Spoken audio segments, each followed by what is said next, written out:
sugerir, a ideia é que ela pudesse também dar a mesma mensagem que eu vou dar aqui, é lógico que a adaptação desse lá para as crianças na classe lá do fundo. E hoje nós vamos falar do lar. O tema central é a família de Sansão. E eu creio que sobre a história de Sansão nós não precisamos falar muito. Conhecemos bastante a respeito da história de Sansão. Filmes, eu lembro quando era criança, uma vez o Cine Guarujá, da Aliança do Amaro, não sei que Grajaú, Guarujá. Tinha o Grajaú e o Guarujá, da Aliança do Amaro. Nós só assistíamos esse filme, Sansão. E é antigo, muito antigo mesmo. Não que eu seja antigo, né? O filme é antigo. Mas Record já fez novela a respeito da história de Sansão. Os irmãos conhecem também muito bem a história de Sansão. O resumo da história de Sansão era um cara fortão, com um cabelão, com a cabeça de feijão. A música que eu aprendi com a Laíde e com a Elisete. Então, onde elas tiraram essa música? Aí eu fui no YouTube ver a música. E a música faz sentido, porque é cabeça de feijão, porque Sansão foi um homem separado por Deus desde o ventre materno e foi chamado por Deus para levar o povo para os filisteus. Mas ele não podia ver uma mulher que parecia esquecer de tudo ao seu redor. Nós vamos ver isso quando falarmos dele. Então ele era realmente fraco da cabeça, vamos dizer assim. Mas Sansão, assim como todos nós, ele teve uma família. Teve um pai, uma mãe. A sua história começa aqui em Juízes 13, que nós lemos, e vai até Juízes 16. Então, se você quiser em casa ler ao longo do mês a história de Sansão, você pode ler uma vez por semana. Você vai ler bastante vezes. E vamos começar então com Manoá, o pai de Sansão. A primeira coisa que lemos dele é que Manoá ele era da tribo de Dan. O capítulo começa falando a respeito disso, que versículo 2, havia um homem de Zorá, da linhagem de Dan. Dan foi um dos 12 filhos de Jacó e fundador da tribo, os Danitas, leva o seu nome. A Bíblia ela tem poucas informações a respeito dessa tribo, mas registra alguns fatos importantes a respeito da história da tribo de Dan. Dan era filho de Bila, ou Bilá, era serva de Raquel. Raquel, na época, era estéril, foi estéril durante muitos anos, e naquele tempo havia o costume de uma mulher, uma esposa que não pudesse engravidar, ela concedia sua serva pessoal ao seu marido, para que ela pudesse ser a mãe legal do filho da serva. Ela não seria, a mulher apenas seria, geraria o filho, né? Mas no caso aqui, a mulher de Manoá seria a mãe. O que aconteceu com Sara e aconteceu com Raquel, a mesma coisa. Daria um filho para o seu senhor. E foi da tribo de Dan que Manoá veio. O nome de Manoá significa descanso ou lugar de descanso. Quando eu estava estudando, até pensei, poxa, se um dia eu tivesse condições de ter uma chácara, uns sítios, eu botaria assim, chácara Manoá, lugar de descanso. O nome dele é Manoá, lugar de descanso. A esposa é estéril, como nós vemos aqui no capítulo. Nós vamos falar dela semana que vem. Nós podemos imaginar Manoá sonhando com um filho. Talvez imaginamos ele ensinando o seu filho o seu ofício, ensinando o filho a lavrar a terra, incentivando a dar os primeiros passos, a falar papai, essas coisas que todo todo pai faz quando seus filhos são ainda pequenos. Né? Imagina o manual projetando o futuro do seu filho. Será que o meu filho, quando eu tiver, antes disso, estou falando antes, ter a notícia que a esposa estaria grávida, né? Mas se ele tivesse um filho, será que meu filho seria um advogado, um engenheiro, um médico? Quem sabe meu filho seria um empreendedor, um influencer digital? Os pais sonham grandes coisas para os filhos. Dificilmente você vê um pai que, ao contrário, ele destrói os sonhos dos filhos. Existe, lógico que existe. Ontem eu e Isabel estava assistindo um filme, o Pedro, ele nos cadastrou lá no HBO, né? Se você tiver, é interessante o filme, que chama Padre Stuart. É a história real de um homem que queria ser cantor e se tornou boxeador e depois tentou a carreira em Hollywood. Não deu certo em nada. Mas o filme começa com o pai falando para ele: você não presta, você não serve para nada, né? Você é um desastre. E ele no final vira padre. Não vou contar a história, mas é interessante, né? Bem comovente mesmo o filme, verídico. Então, como um pai, né, muitas vezes, se o filho não demonstra aquilo que ele quer que o filho seja, quando o filho se manifesta alguma outra coisa, uma vontade, o pai fala: você não presta para nada, isso não vai dar certo, isso é um fracasso, ninguém ganha dinheiro com isso, e coisas desse tipo, desincentivando o filho, fazendo com que o filho se torne um fracassado. Mas a maioria dos pais, sim, sonham com coisas boas. Mas nós, como pais cristãos, pais crentes, acima de tudo, pais que temem ao Senhor, eu creio que nós queremos ver os nossos filhos crescendo, conhecendo a Deus, servindo, temendo. Afinal, como diz o ditado famoso, nenhum sucesso profissional compensa o fracasso espiritual. Você pode ser o maior advogado, o melhor advogado da cidade e do país, mas esse sucesso profissional, ele não compensa o fracasso espiritual. Você pode ser o melhor médico, se você não estiver nas mãos de Deus, você vai ter uma projeção profissional, fama, com certeza, mas o fracasso espiritual não levará para a perdição eterna. Mas nós, como pais, nós temos um ministério sacerdotal dentro do nosso lar. O pai cristão, ele tem a responsabilidade de ensinar os seus filhos no caminho de Deus. O pai cristão, ele deve orar por sua família. O pai cristão deve ser exemplo de obediência a Deus. Isso é parte do trabalho de um sacerdote. E não é exclusiva ao pai, mas parte dele, associando, né, no caso a família, juntamente com a mãe, reforçando, criando o filho para conhecer a Deus como Salvador. Então, ao ensinar os filhos no caminho do Senhor, o pai ao mesmo tempo transmite a herança histórica de tudo que Deus tem feito na trajetória do seu povo. Então, quando ele conta as histórias do povo de Israel, conta as histórias do Evangelho, né, dos quatro Evangelhos, quando ele conta as histórias, as epístolas pastorais, ele vai transmitindo uma herança histórica, não apenas do povo de Israel, mas do povo de Deus, igreja. Aquilo que Deus tem feito para o seu povo e o que Deus vai fazer no futuro para o seu povo. Mas também ele passa ao seu filho, e isso, consequentemente, a futura geração, as maravilhosas ações divinas de sua família, né?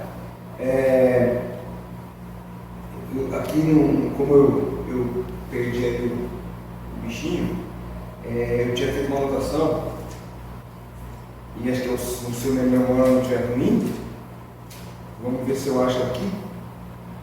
Salmo 78, 3. É bom às vezes você deixar de lado as muletas, né? E usar a cabeça. Salmo 78, 3. O que ouvimos e aprendemos e que nos contaram nossos pais, não encobriremos aos seus filhos. Contaremos à vindoura geração os louvores do Senhor, o seu poder e as maravilhas que fez. E aí vai mostrando aqui a providência de Deus com relação ao Israel. Então, o pai, ele, ao fazer isso, ele vai exercer bem o seu papel e estará assegurando a excelência da conduta ética do seu filho. O comportamento de uma criança norteada pela palavra de Deus ensinará essa criança como ter uma vida abençoada e feliz. Ela tem pelo menos as ferramentas. Se ela depois não quiser, é ela com Deus. Mas o pai, ele oferece todas as ferramentas. O escritor de livro de Provérbios, ele afirma em Provérbios 1:8-9, né? Filho meu, ouve a instrução do teu pai e não deixe os ensinamentos da tua mãe, porque serão como um diadema gracioso na tua cabeça e colares ao teu pescoço. Então, a educação no lar era algo, e deve ser algo relacional, sendo o papel do pai investir tempo com o seu filho, ajudando-o a crescer e a se desenvolver e amadurecer. E aqui não é apenas no campo, na esfera espiritual, que o pai tem que dedicar tempo ao filho e ensinar a palavra de Deus, mas muitas vezes ajudando numa tarefa de escola, quando o filho tiver dificuldade, ou em alguma outra atividade, ou pedindo que o filho ajude ele a fazer alguma coisa em casa, desde pequenininho, né? Já incentivando o filho a ajudar, e isso vai desenvolver a criança e vai amadurecer ela, e isso, junto com a palavra de Deus, vai forjar nela um caráter de alguém que no futuro será, de fato, um homem ou uma mulher de Deus. Infelizmente, atualmente, né, com tristeza no coração, eu digo isso, muitos pais têm transferido a terceiros a responsabilidade, ou estão terceirizando aquilo que competia a ele, de, por exemplo, ensinar a palavra de Deus aos seus filhos. Se ele ainda tem essa preocupação, olha, eu não tenho tempo para ensinar meu filho, mas eu vou levar ele à igreja, à escola dominical, é menos mal, mas não é o ideal, porque não adianta o pai levar o filho na escola dominical, à igreja, se ele mesmo não participa, ele em casa ele não reforça, ou ele não ajuda em nada. Muitas vezes, os pais acham que é papel da igreja, do pastor. Quantas vezes o pai vai falar assim, ele fala para o pastor, viu? Por que falar para o pastor? Você é o pai dele, é você que tem que corrigir ele, não é o pastor, né? Que tem que corrigir. Pastor é diferente, pastor tem que cativar a criança, trazer a criança a gostar do ambiente, fazer a criança se sentir alegre, pegar ela e botar ela na lambreta elétrica, né? Dar uma volta na quadra. Quando você corrigir, hoje eu corrigi ela, de manhã eu brinquei com ela no colo, já tarde para noite eu corrigi ela. Você dá um toque para ela de algo que ela está fazendo que não devia fazer dentro da igreja. Mas o papel é do pai, da mãe, não é da igreja, não é do pastor, não é o educador religioso. Primeiramente do pai, que deve exercer o seu papel de sacerdote no lar. Mas até então Manoá não podia fazer nada disso. Como falamos, sua esposa não podia ter filhos. Até o dia em que a história mudou. Um dia qualquer lá, nós vemos aqui na palavra de Deus, que a mulher de Manoá recebeu a visita do anjo do Senhor, né? Versículo 3: apareceu o anjo do Senhor a esta mulher e disse: eis que é estéril e nunca tiveste filho, porém conceberás e darás à luz um filho. Quando a esposa fala com ele a respeito disso, E eu estou contando aqui a história que nós falamos só de Manoá, tá? Senão primeiro ela vai voltar para a esposa de Manoá. Mas quando ela ouve isso, que recebeu a visita do bom Senhor, Manoá ele não duvidou da mulher dele. Não chamou ela de louca, você está ficando doido, o sol está muito quente, está dando dos miolos aí, é por isso que você tem uma aparição, uma visão, você está querendo tanto um filho. E é interessante que ela, só fazendo parênteses, ao contrário de Sara, ou Ana, ou Raquel, ela não fala que ela queria ter um filho, não ansiava ter um filho. O anjo apareceu para ela e falou que quer ter um filho. E quando ela comunica isso ao seu marido, a Manoá não duvida disso. Pelo contrário, olha o que fala no versículo 8. Então, depois que a mulher contou, né, o que o anjo disse a ela, então orou Manoá ao Senhor, dizendo: Ah, Senhor meu, rogo-te que o homem de Deus que enviaste venha outra vez, não para que eu possa também ver, não para que eu possa confirmar a visão que a minha mulher teve, porque eu não estou acreditando nela. Eu duvido que o que ela viu foi o Senhor. Ela teve lá a visão de uma sombra, e o vento bateu, ela ouviu alguma coisa.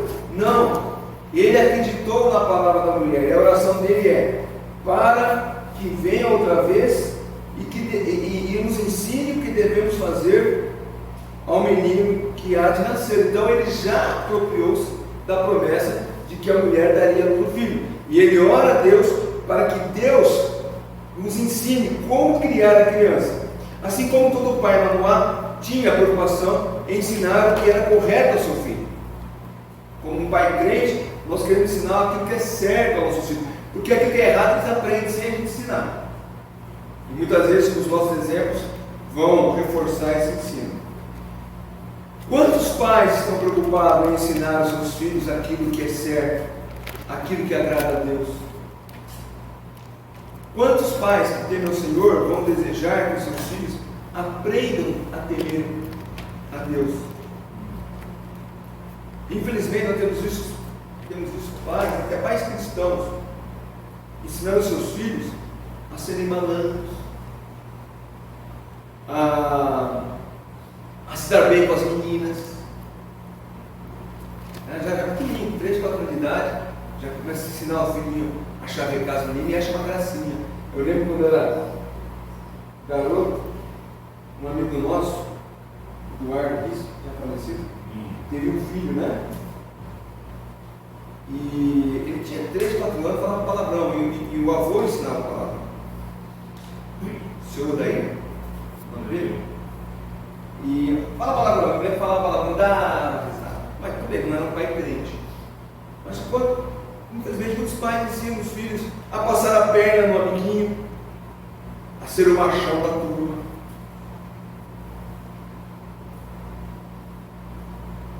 Mas tudo isso acontece quando o pai ele vai por esse caminho. Isso acontece porque, como diz o ditado, um fruto não cai longe da árvore. O pai é exatamente igual a ele. O pai é exatamente assim, quer que o filho seja igual a ele. Quando o pai é crente, que tem ao Senhor, ele vai querer que o filho também tenha ao Senhor. Então esse ditado é muito apropriado. Um fruto não cai longe da árvore. Você não, né? A Rosane traz abacate pra gente. Nós vamos um dia já chega aqui e traga laranja. Então você pegou, um pé de abacate, quando eu vi tinha um monte de laranja no chão. Possível? Como que vai ter laranja embaixo do pé de abacate? Abacate é abacate, laranja é laranja. E o pai cristão deve gerar ao filho o temor ao Senhor para que ele também se torne cristão, né? Orando para que o filho também possa conhecer a Jesus Cristo como o seu Salvador. Então, um filho vai aprender aquilo que o pai é. A criança, ela é observadora. Ela aprende pelo que vê. Não adianta o pai falar para o filho, por exemplo, que é pecado mentir, mas ele mesmo está sempre mentindo. Não, filho, é feio mentir, é pecado mentir. Daí tu acompanha, pai, o vizinho, o seu João está aqui, fala para ele que eu estou em casa. Pai, mas o cara está na garagem. Não, fala para ele que eu fui a pé. Então, o filho fala, o pai fala que é pecado mentir, mas ele mente como é que fica? Nós ensinamos aos nossos filhos que devemos cumprir as leis, mas nós não cumprimos as leis. O que o filho vai gravar? O que é mais fácil? Aquilo que é errado. Quando reconhecemos, confessamos, e o nosso filho toma ciência disso, aí você está ensinando a ele que quando pecamos devemos confessar o nosso pecado. Não adianta dizer ao filho que devemos ser honestos se ele, o pai, é desonesto, por exemplo, falsificando documentos, sonegando imposto de renda. Essa semana eu vi que em Portugal eles criaram o quando você fica doente, vai no médico e te dá um autoatestado. Então você não precisa passar no médico pegar atestado. Aí você só lembra que chegar, não estou bem de saúde, 3 dias de atestado, eu me declarei. Aí o repórter saiu na rua perguntando o pessoal: você sairia? Lógico. Como não? Daria um calor lá no patrão. Né? Aí o filho olha assim e fala: meu pai falou que está doente no chefe e foi passear. Então eu também posso fingir as coisas. Manoá era um pai de primeira viagem, e assim ele queria que Deus o ensinasse. O versículo 8 diz: Deus ensinasse a criar o filho nos caminhos do Senhor. É o que nós fazemos. O irmão Arão Reina, né, que era palavra da vida, já falecido, naquele vídeo Deus Ajuda o Lar, que todos nós já assistimos. Tem uma hora que ele fala assim: ser pai é uma tarefa dada por Deus a amadores. Ninguém é profissional, ninguém aprende a ser pai na teoria. É na prática que nós vamos aprendendo a criar os nossos filhos no caminho do Senhor. E Manoá pediu sabedoria do alto. Outra coisa interessante, quando Manoá orou a Deus, e, como eu disse, ele não orou para que o anjo confirmasse a ele o que a sua mulher havia dito. Porque desde o momento que a esposa disse o que havia acontecido, ele não apenas acreditou nela, mas tomou a promessa como verdadeira. Tanto é que ele diz: o menino que há de nascer. Então ele vai nascer. A criança foi prometida. Ele tinha tomado como verdadeira a promessa de Deus. Note também o versículo 12 do capítulo que nós temos aqui. Então disse Manoá: quando se cumprirem as tuas palavras, qual será o modo de viver o menino do seu serviço? Ele disse: se é que vai cumprir, eu não tenho muita certeza não. Mas quando cumprir, como é que o meu filho vai ser? Como é que eu tenho que fazer ele andar? O que ele vai ter que aprender? O que eu tenho que ensinar a ele? Então nós, como pai, nós devemos conhecermos a palavra de Deus. O Manoá não tinha, né, a palavra de Deus escrita. Nós temos esse privilégio. Então nós temos que tomar as promessas de Deus para o nosso lar. Quantas promessas nós temos na palavra de Deus para nossos filhos? Talvez a mais conhecida seja Provérbios 22:6, né? Que nós conhecemos bem. É o mais conhecido, né? De Provérbios: ensina o caminho da criança deve andar, e quando crescer, jamais se afastará dele. Né? Aqui é uma versão um pouco piorada, né? Mas Provérbios 22:6. Aqui no lugar errado. Provérbios 2:6. Ensina a criança o caminho que deve andar, e ainda quando for velho, não se desviará dele. Nós também temos o Salmo 128 que diz: bem-aventurado todo aquele que teme ao Senhor e anda nos seus caminhos, pois que comerá do trabalho das tuas mãos. Feliz será e te irá bem. A tua mulher será como a videira frutífera no interior de sua casa, os teus filhos. A tua mulher será como videira frutífera no interior da tua casa, os teus filhos como plantas de oliveira ao redor da tua mesa. Eis que assim será abençoado o homem que teme ao Senhor. E o Salmo 103, versículo 17 e 18: mas o amor leal do Senhor, o seu amor eterno, está com os que temem, e a sua justiça com os filhos de teus filhos, com os que guardam a sua aliança e se lembram de obedecer aos seus preceitos. São promessas. Então, se nós tivermos esse compromisso de ensinar nossos filhos no caminho do Senhor, não é falar, vai para a escola dominical. E você, pai? O cara que tem jogo às 11 horas, vai assistir o jogo aqui no dia. Não vamos junto. Está participando, incentivando. Pai, dá exemplo. Eu já falei isso uma vez, e esse é um exemplo do meu pai. Quantas vezes eu chegava em casa, na nossa cozinha assim, ele sentado com minha mãe na pia, fazendo a janta, ele sentado no fundo, lá na cozinha, na mesa, com a Bíblia aberta, lendo. Para tu até ver ele sentado com a Bíblia dele, numa cadeirinha lá, lendo, né?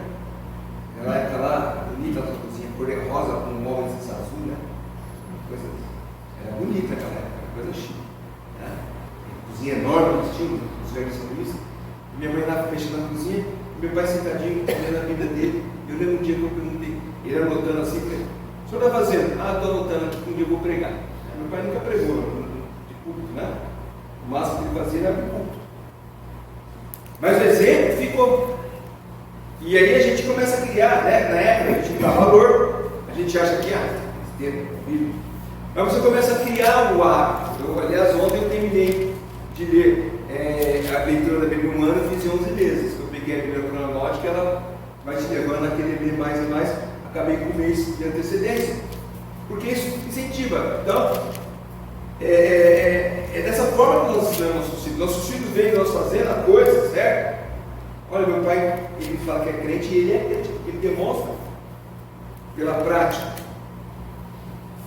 Então, que nós possamos ter o mesmo desejo em orar a Deus, pedindo sabedoria em como criar nossos filhos, e mesmo que eles já sejam adultos e tenham construído as suas próprias famílias, podemos continuar a orar para que, quando necessário, tenhamos conselhos sábios a dar a eles. Não é porque o Pedro casou que agora ele casou, ele se vira. Eu oro por ele todos os dias, todas as noites, né? Por ele, a Lígia oração vai crescendo, né? Era só Pedro e Davi, agora é Pedro, Tainá, Davi, Shira e Davi e Dante, né? A Lígia vai crescendo. E os outros irmãos também, mas da família, né? Ali os nossos filhos, noras e netos, nós vamos orando todos os dias, porque nós queremos ver essa família andando no caminho do Senhor. Então, mesmo Pedro já adulto, continua orando por ele. Se um dia recebe um conselho e pedir a mim, tem que estar preparado para dar o conselho certo. Então, Manoá, ele nos ensina que devemos não apenas orar a Deus para que tenhamos sabedoria em como ensinar os nossos filhos, mas também Manoá nos ensina que devemos honrar a Deus com as nossas ofertas. Quando ele recebe a visita do anjo do Senhor, Manoá desejou oferecer uma refeição. O texto diz que ele pensou que era um homem. Então ele imaginava ser um homem comum e ele queria oferecer um alimento, né? No versículo 15, Manoá disse ao anjo do Senhor: permite-me deter-te e te preparar um cabrito. E aí o anjo do Senhor propôs que ele oferecesse a refeição e o holocausto a Deus. E aí quando ele queima o cabrito, e o texto diz que ele oferece, né, esse holocausto, o cabrito é queimado, o anjo do Senhor sobe aos céus em meio às chamas.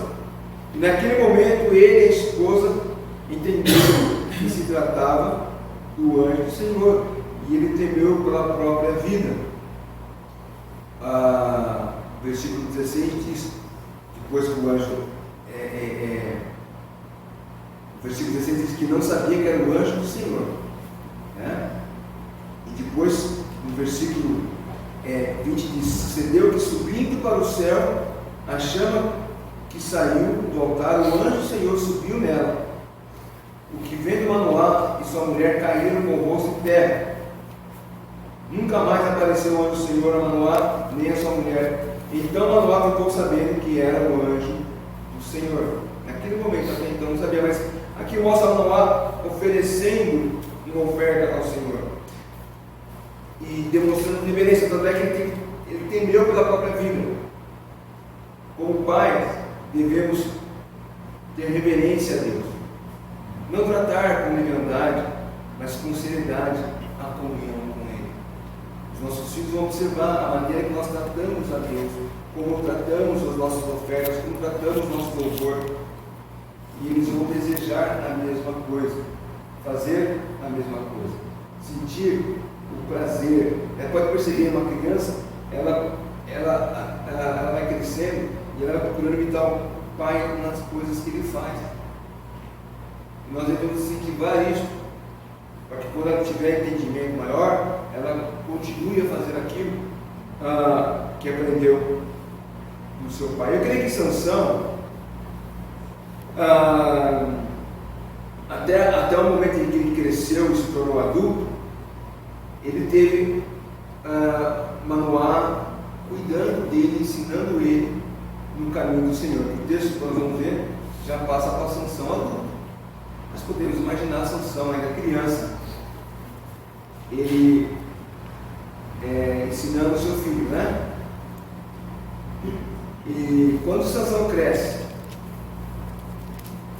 e como todo filho adulto, toma suas próprias decisões. Manoá, como pai, só podia aconselhar, mas não podia mais tomar as decisões pelo seu próprio filho. Foi isso que ele fez. Quando Sansão, por exemplo, desejou uma esposa dentre as filhas do filisteu, capítulo 14, versículo 2 e 3. Desceu Sansão a Tina, vendo em Tina uma das filhas do filisteu, subiu e declarou ao seu pai e à sua mãe.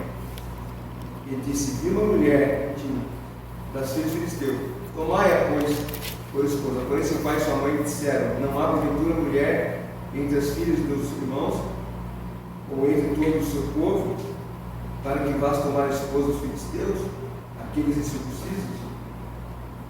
Disse Sansão ao teu pai: toma esta, porque só esta me agrada. Então, Sansão manifestou um desejo, já homem adulto. O pai falou: mas por que você vai buscar uma esposa do povo inimigo de Deus? Quantas moças jovens nós temos aqui no nosso próprio povo? Aconselhou, mas as consequências da decisão de Sansão, nós vamos ver no futuro, os próximos domingos, foram para ele, Sansão. Então, quando nossos filhos crescem, eles são responsáveis por suas próprias decisões. Como pais, como eu disse, podemos aconselhá-los, mas eles serão responsáveis pelas suas próprias decisões. Então, imagine um filho: pai, eu quero comprar um carro. Que bom, filho, você tem condições? Tem, pai, já fiz aqui, planejei, eu tenho um dinheiro para dar entrada, vou pagar umas parcelas pequenininhas por mês. Pai, então tá, que carro você quer, filho? Aí ele fala no carro aí, um Peugeot 206. Filho, Peugeot 206? Alguém já teve Peugeot aqui? O Peugeot, né, que é carro problemático, né? Filho, começa lá com um Uno, um carrinho de confiança, né? Porque por experiência você já teve, né? Talvez você nunca teve um carro, mas um amigo que teve, te compartilhou, você leu a matéria. Não é um carro confiável. Eu estava vendo esses dias o Citroën, esse novo que saiu aí, o C3. E eu estava dando uma olhada, né? Eu falei: pai, o carro barato, eu fui ver lá. Carro barato, bonito, estiloso, mas uma porcaria de carro. Palavra dos especialistas, né? Não quero dizer mais do que comprar. Mas vamos supor que a pessoa chega e fala: eu vou, mas pai, eu gostei, achei um aqui, quero. Quem nunca comprou um carro ruim? Eu já comprei. Os irmãos também compraram um carro ruim. Não porque o pai falou que prestava, talvez nossos pais não entendessem muito de carro, mas por experiência nossa, não queremos que nossos filhos passem por essa mesma experiência. Isso estou falando de uma coisa que até prejuízo financeiro, né? Mas quantas decisões às vezes o filho toma e o pai tenta aconselhar a não tomar a decisão, mas ele toma. A decisão é dele. Ele vai colher os resultados dessa decisão. Então, quando nossos filhos crescem, eles serão responsáveis pelas próprias decisões. Uma coisa que pode nos animar é que, assim como no caso de Sansão, o verso 14:4 nos informa que os pais de Sansão não sabiam que por trás daquele desejo de Sansão, estava o ato superior de Deus. Ou seja, na esfera humana, Manoá falou para o filho: filho, essa mulher não presta, é do povo inimigo, é dos filisteus, olha para as mulheres do nosso povo. Sansão fala: não, pai, eu quero essa, que essa me agrada. E o texto nos esclarece, mas tudo isso aconteceu porque era o propósito de Deus que isso acontecesse. Então, o que nos anima é que, mesmo que nossos filhos tomem a decisão errada, e aquilo que eu quero fazer deixar bem claro, não é porque, então se era a vontade de Deus, eu vou fazer coisa errada. Não é isso. É a vontade de Deus, eu vou roubar um banco, é coisa errada. Eu roubo o banco, sou preso porque era a vontade de Deus. Não é. Mas quantas vezes toma a decisão e tem prejuízo nessa decisão, ou sofre por essa decisão, mas que Deus tem um propósito por trás de tudo isso. Deus tinha um propósito, nós vamos ver lá na frente. Então, o que nos anima é saber que, se nós criamos nossos filhos no caminho do Senhor, mesmo quando eles tomam decisões erradas, equivocadas, ainda assim Deus vai trabalhar na vida deles para que eles possam reconhecer o seu erro, se arrepender e voltar para Deus. Só fazer um spoiler da última mensagem, ou da mensagem que fala de Sansão, o que nos anima, né, o que nos faz nos chama atenção, e isso, quando eu era criança na escola dominical, eu sempre perguntava para a minha professora da escola dominical. Ela contava as histórias da Bíblia, e eu sempre perguntava assim: quando ele morreu, ele foi para o céu? Né? Então, quando Sansão morreu, ele foi para o céu? E os Hebreus falam, Pedro leu hoje Hebreus 11, né? Ele está entre um dos heróis da fé. Como um herói da fé não está no céu? Então, Sansão, ele se arrependeu de fato das suas decisões erradas. Mas eu creio que Manoá, mesmo assim, como pai orientando o filho, vendo o filho tomando decisão errada, ele ainda continuou intercedendo pelo filho. Então, como pai, às vezes aconselhando nossos filhos, mas ele não vai dar ouvido aos nossos conselhos. Porém, podemos descansar no fato de que Deus está com eles. E lá na frente, né? Talvez lá na frente entenderemos por que eles tomaram uma decisão que parecia ser insensata. E talvez até trouxe consequências ruins a ele. Mas Deus transformou aquele mal em bem. O que podemos fazer é descansar no fato de que Deus está no controle da vida dos nossos filhos, assim como está no controle das nossas vidas. Descansar em Deus. Senhor, quando a gente ora para os nossos filhos, nós entregamos na mão de Deus. Confiamos que Deus está fazendo o melhor para os nossos filhos, mesmo que aos nossos olhos não pareça a coisa certa. Um lar bem-aventurado é um lar que Deus se faz presente todos os dias. E eu creio que na família de Sansão, enquanto Sansão estava ali debaixo da tutela dos seus pais, como o anjo instruiu que deveria ser criado, eles criaram Sansão dessa forma. Ele viu os seus pais buscando Deus diariamente. Então, um lar bem-aventurado é um lar que Deus se faz presente todos os dias, não apenas no domingo, não apenas no dia ou nos dias legais, né? Nos dias animados, de festa. Então, como Deus está aqui abençoando nossa família, olha como estamos bem, né? Mas também nos dias difíceis, nas dificuldades. O filho vê que Deus está presente no lar mesmo em noites tenebrosas, em dias difíceis. O filho talvez está ardendo em febre, chorando. A preocupação se faz presente, mas um lar bem-aventurado é o lar onde Deus está no centro dele. Mesmo naquela febre, nós estamos buscando a Deus, orando. Talvez você já deu todos os recursos que você podia ter disponível, você fez, realizou, e não está conseguindo resolver o problema. Está orando a Deus, clamando a Deus. Deus está presente também nesses momentos. As poucas informações que nós temos de Manoá nos leva a desejar, querer também, a orar a Deus como ele orou. Ah, Senhor meu, rogo-te que o homem de Deus que enviaste ainda venha para nós outra vez, e nos ensine o que devemos fazer ao menino que há de nascer. Um homem de Deus já veio. Ele habitou entre nós, se deu por nós, deu sua vida por nós, nos salvou para vivermos eternamente com Ele. E que nós possamos então ensinar nossos filhos, nossos netos, o caminho do Senhor, para que o lar dos nossos filhos sejam bem-aventurados, assim como tem sido bem-aventurado os nossos lares. Amém?